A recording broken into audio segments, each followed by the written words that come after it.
चीन ने एयरपोर्ट बनाया, मोदी ने उसमें उतरने से इनकार किया। उद्घाटन के 14 दिन बाद कैसे क्रैश हो गया प्लेन? जमीन पर ही आग लग गई थी, फिर किसके इशारे पर उड़ाया प्लेन? पायलट को किसने मजबूर किया? फिर फेल हो गया चाइना माल। नेपाल चीन पर नहीं करता भरोसा तो बच सकती थी 70 लोगों की जिंदगी।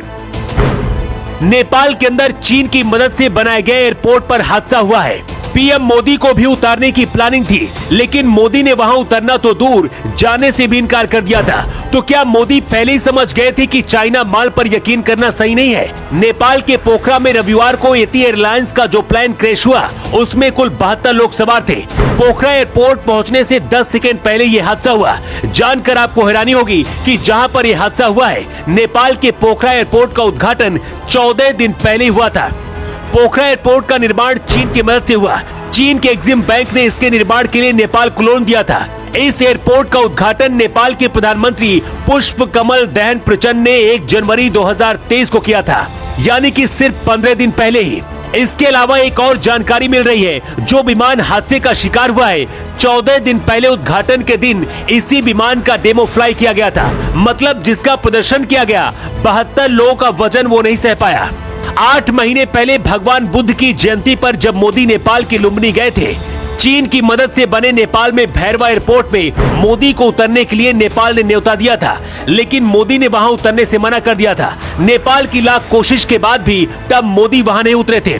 शायद मोदी पहले ही समझ गए थे कि पैदल जाना सही है, लेकिन चाइना माल पर विश्वास करना घातक होगा। तब मोदी अपना खुद का हेलीकॉप्टर सीधे लुम्बिनी लेकर पहुंच गए थे। पोखरा और भैरवा एयरपोर्ट दोनों को ही नेपाल ने चीन की मदद से ही तैयार किया है। नेपाल में जो प्लेन क्रैश हुआ है, बताया जा रहा है कि जमीन पर ही उसमें आग लग गई थी। तो क्या जानबूझकर इस हादसे को अंजाम दिया गया?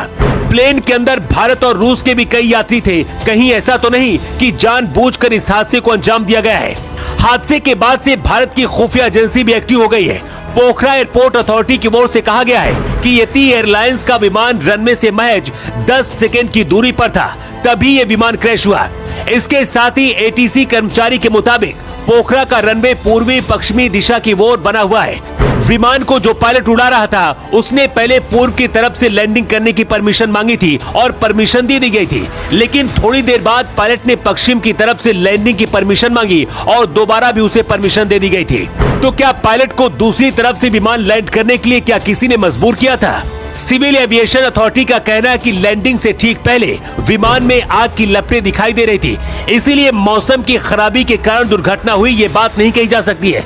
मतलब इतने बड़े हादसे का कोई तो जिम्मेदार है। एजेंसी के मुताबिक इस विमान में 53 लोग नेपाल के सवार थे, 5 लोग भारत के, 4 लोग रूस के, 2 साउथ कोरिया, 1 आयरलैंड और 1 अर्जेंटीना और 1 फ्रांस का इसमें यात्री सवार था। इस हादसे के बाद सोशल मीडिया पर लोग कह रहे हैं कि अगर चीन के बदले भारत पर नेपाल इतना ज्यादा भरोसा करता और भारत की मदद से एयरपोर्ट बने होते तो शायद इतना बड़ा हादसा नहीं होता। वैसे ही आपके हिसाब से इतने बड़े हादसे का जिम्मेदार कौन है? अपनी राय आप कमेंट बॉक्स पर देकर जरूर बताएं। युग के लिए ब्यूरो रिपोर्ट।